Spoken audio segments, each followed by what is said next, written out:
do you guys just have milk? We have chocolate milk and regular milk. I'll have regular milk. Okay? Another one. 2 of them. Another one.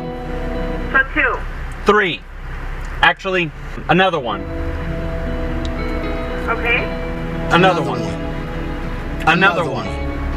Another one. So how many do you want, sir? Let's make it another one. Does that complete your order? Yeah. $4.32 at the next window. Thanks. You boys want some milk? Let me give these kids some milk. Yeah, free milks. Woo! Yeah. You guys like Wheat Bix? Oh yeah. There you go. Drink up. Keep your bones healthy. Have you seen Chef? Yeah. Hell yeah. What we do here is go back.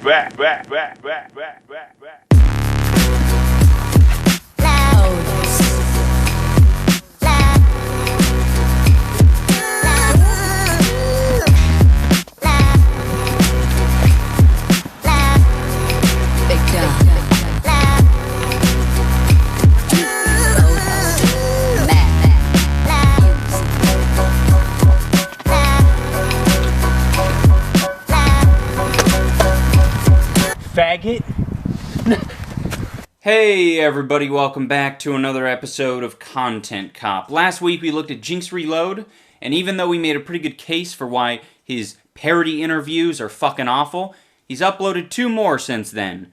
There's probably a fuck ton coming down the pipeline as I speak. In Jinx's response video to the haters, he mentions cancer. He mentions it a lot, alright? And he speaks about it very lightheartedly, you know, as if there's no one in the audience who has a friend or a family member who suffers from cancer. And it made me sick, you know? There's really no place in this YouTube community for someone who jokes about cancer so lightheartedly. He acted as if there's no one in the world who suffers from cancer. It's like, dude, come on, dude. That's so disrespectful. On today's episode of Content Cop, we're going to be looking at food reviewers. Specifically, the food reviewers who review food from inside of their car. As a content cop, I got a meat quota for the month, just like any cop does. And this means that I can't put all my time, energy, and resources into making a big bust like Jinx, alright? So every now and again, I'm going to be looking at some projects like I'm going to be looking at today that aren't necessarily, you know, felony charges. They're probably misdemeanors, a small citation here and there, going 30 FPS into 60, that sort of thing. So keep that in mind as we go forward. I can't make the big busts all the time, alright? I got to do... Look at this, guys. I'm doing a bunch of research over here. I can't be making these big busts every week, alright? There's only so many Sam Peppers to pepper spray. So many SoFlo Antonios to look like a big-nosed piece of shit. Today we're going to be looking at all the food review channels that can't help but do the exact same thing as every fucking other food review channel. Let's start off with what they order. A lot of them will order the latest and greatest item at Arby's, thinking that that's the reason that people come to their channel and watch their videos is because they want to see the latest fajita that Arby has. Not the case at all, okay? No one gives a shit. They could go view the latest fajita over at Dame Drops' channel, okay? What you need to do is you need to order something unusual, something weird, something that gets people excited. Hi, and welcome to McDonald's. Hello, can I get a McGangbang? I don't think we have those here, sir. Do you guys have Wheat Bix and milk? No, we don't. What's the weirdest thing on the menu? Let's check. Sir, for our menus, we don't have anything Nothing weird? weird. Yeah, unless you combine it yourself, like if you get 2 burgers that you want. Oh, it would be a big order. You guys would get a lot of revenue from it. Okay. Another thing they do, which they really don't have to, is create a long, rhymey rap poem at the beginning of their video, thinking that that's really going to pump people up. You can have that. I understand the importance of getting people excited, but, you know, a lot of the time it feels kind of contrived. YouTube's your boy Reggie Reg. You don't need a clock to know what time it is. What up, party people in the place to be? It's your boy C Snacks. What's up, people? What it be? What it do? Happy Man Snacks back again with a new review. Hey, what's going on, party people? It's your boy Snack Dubs back again with another legit food review. I get that they want to excite their audience, all right? They want to build anticipation. They want to create suspense. But there's only so much suspense you can create for a fucking fast food review. The mythical surge at BK Let's peep this out. Just how Gouda is the latest from Wendy's? Let's peep this out. Arby's is kicking it up fajita style? Let's peep this out. No one's on the edge of their seat saying, oh, I can't wait to see Ian K's fast food review. It's like, no one gives a shit. So you gotta create suspense. If you don't have a crazy personality, if you don't have mad jokes, you gotta create suspense some other way. Arby's serving breakfast all day? Let's peep this out. It has all sorts of good, it has fish in it, and it...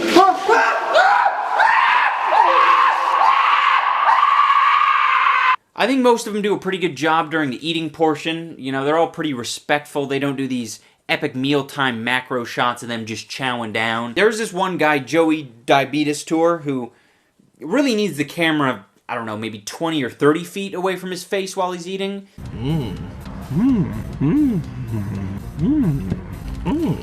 A lot of these reviewers are predisposed to not liking certain food items, and I don't think that's right.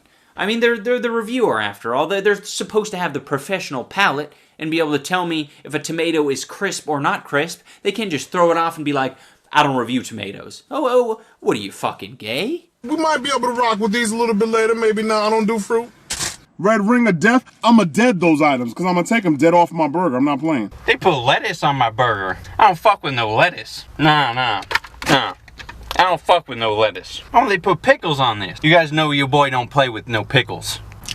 I don't fuck with no pickles. McDonald's, your cheese game good, but you really need to work on your presentation. These kids remind me a lot of me when I was young. You know, I was doing unboxings of pencils and inner tubes.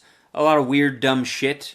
They just review basic stuff in their car, like M&M's, Honey Buns, and Doritos Jacked. Review something that's interesting to me. Review it in a place that's interesting. Snack Dubs here, back again with another legit food review. Today we're gonna eat some S&M peaches. Ooh! You bite the peach bites back. Now, I know what a lot of you guys are going to say. Oh, iDubbbz, not everyone has access to a sewer. I'm not saying that you got to eat peaches in the sewer to get views, but it certainly helps. And there's a lot of other things that you can do that are equally as creative. You know, just look at Francis doing some Mountain Dew and Doritos. You know, it's a funny skit, and people like watching little funny, entertaining things. They don't like watching cancerous reviews of you just stuffing your face in the car. Then they all have their own unique rating systems at the end. 3 bangers. Just get 3 bangers. I would give it a best ever. But let's rate it. Right now, I would totally recommend. I give that 4 Heil Hitlers out of 5. Oh, that must have been a really good fucking schnitzel. I came across a lot of really good concepts when I was watching these food reviewers. There's this Asian guy who films his shit on the beach next to dead crabs, and at the end of his videos, he throws some food into his dog's mouth every fucking time without fail. That shit is really interesting. That is going to do it for this episode of Content Cop featuring amateur food reviewers in the car. Thank you so much for watching. I will have a fan mail unboxing Christmas special video up in 2 days. Mark my words. Thanks for watching, guys. That's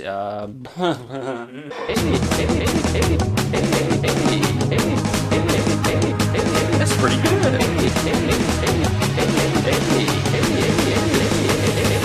What are you, fucking gay? That's pretty gay. Fucking gay? That's pretty good. That's pretty gay. Good. Gay. Fucking gay. Good. Gay.